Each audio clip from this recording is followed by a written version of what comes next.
Abebembezi ba district bebembirwe chairman w'entebe ya gatano n'abandi bebembezi bashyira mu rubihanga aho abantu batirwe ihunga umuruhwejo barebera kutangara umurutoke omwe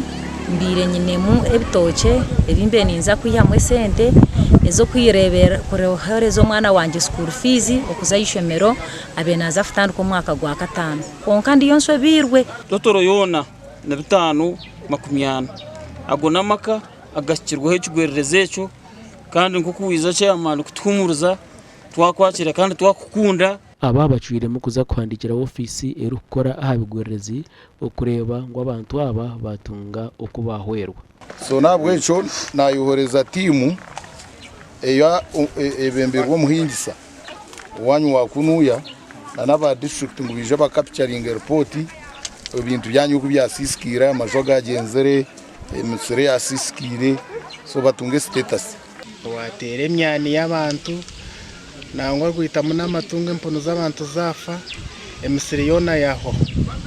kandi amaka gasisirwe ibintu ebi nigarenga amaka maganana iyo muri ebyo byona tukatungana ne sente za Paris modo zitubentekateka kusasura obwirobu kandi zitubenza kusasura ombihingwa byitu mwene bihingwa fire mwetu abantu basaba ngo mutwongereyo obwire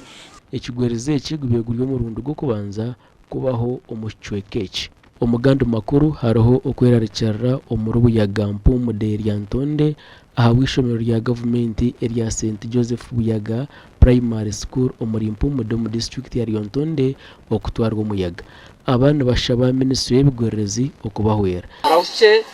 turgaheru turgo munjura because you see the rain is yet to rain rawuche turgaheru enjura takatushanga tukwe enjura niyo tubinjira hariya abo kizimbe cyitu kirasi yitunungi ya Peaceland P4 kugwa so murakuke takatushanga aha nayinga twafunye omukisa abana tuwali mwana yakosebwa obo muntu yenna just ekizimbe kyagudde mabati negavaako kandi niyo shonga ibajemeserize kushomeseza heru ahansi y'imiti hamwe n'ahandi ijo myanya yebunda aho batugambire ebindi bizubu ebiro kukiraho akombeko kariyo mu mberambi mabati emiraba yazunzire abukwa nakakare munonga omumakogo wanjye nayo mu byare miti okweyunguriza amakaganya kugira ngo amani go muyaga gacendere kwegamba turiyo munako batisha bitu baza kutusomesa musana kutera nabo kubatera aniso gabire ngo kubaira itiyatero mu kitabo dwaranisho okuba kati government nayo ogiyambe kuyamba bana febweteteramu mulimo ng'abazadde